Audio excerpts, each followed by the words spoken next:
our longest trusted English newspaper since 1898. Now available digitally. Computer. Order the Manila Times Digital Edition. Subscribed. Get the Manila Times Digital Edition for less than 2 pesos and 50 centavos per day when you sign up for 1 year. The Manila Times, news source of choice, trusted since 1898. Good day! Here are the stories for the Manila Times for Saturday, April 30, 2022. Vice President Maria Leonor Leni Robredo on Friday challenged the leading presidential candidate Ferdinand Bongbong Marcos Jr. to a debate anytime, anywhere, but Marcos's camp said it will never happen. Robredo also said in the statement that she will not be attending the forum for presidential and vice presidential bets sponsored by the Commission on Elections and the Kapisanan ng mga broadcaster ng Pilipinas. Replying to Robredo's call, Marcos spokesman Victor Rodriguez said their camp will only engage in positive campaigning. Explaining her reason for not attending the forum organized by the COMELEC and the KBP, Robredo said she had been presenting her track record, intentions, and principles through panel interviews and social media since the start of the campaign period. Her running mate, Senator Francis Kiko Pangilinan, will likewise be unable to attend, citing his tight campaign schedule. Pangilinan challenges rival Davao City Mayor Sara Duterte Carpio to participate in the forum because she and Marcos never attended debates with other candidates.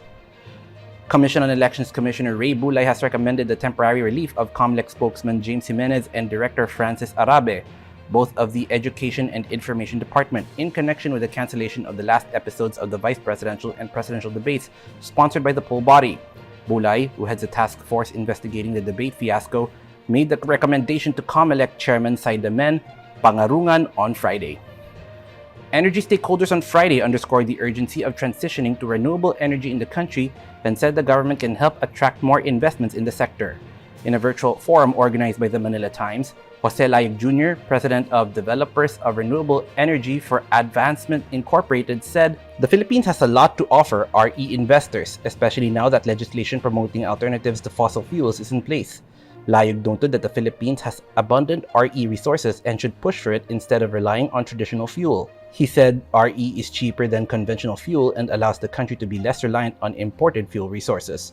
REs never deplete and have lower carbon emissions, he added. Kerwin Espinosa perjured himself when he recanted his sworn statement implicating Senator Laila de Lima in a drug trade inside the new Bilibid prisons. Justice Secretary Menardo Guevara said on Friday. Guevara said the self-confessed drug lord made false statements under oath when he withdrew his statement against de Lima, who has been detained at the Philippine National Police Custodial Center in Camp Crame, Quezon City since February of 2017.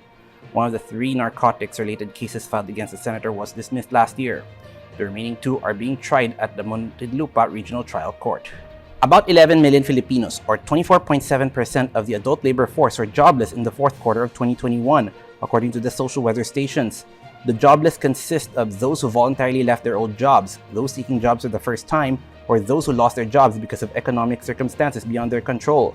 The December 2021 joblessness rate was at 2.6% lower than the 27.3% in November of 2020, but falls within the sampling margin error of survey results. The survey results show that adult joblessness was highest in Metro Manila at 34.1%, followed by Balance Luzon at 29.1%, Mindanao at 18.1%, and the Visayas at 16.7%. Over to business, the Bangko Sentral ng Pilipinas said on Friday that headline inflation likely rose to as high as 5% in April due to higher power, fuel, and food expenses.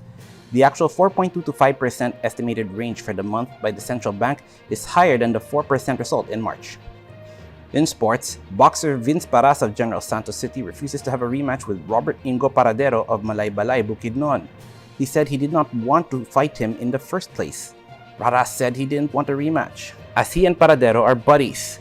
Their 10-round bout ended in a split draw on Tuesday at the Sanman Gym in General Santos City, but Paras thinks he should have won the fight. He later said he was forced to fight Paradero. Antonio Contreras and Dian Macabenta are today's front page columnists. Contreras talks about his recent experience in Boracay, while Macabenta analyzes the final stretch of the election campaign. Today's editorial talks about responsible and practical gambling policies. Read the full version on the paper's opinion section or listen to the Voice of the Times. For more news and information, get a copy of the Manila Times on print, subscribe to its digital edition, or log on to www.manilatimes.net. Follow us on Twitter, Facebook, or Instagram, and keep up with the Times. On behalf of the Manila Times, this is Arik John Sico reporting. Have a safe Labor Day weekend.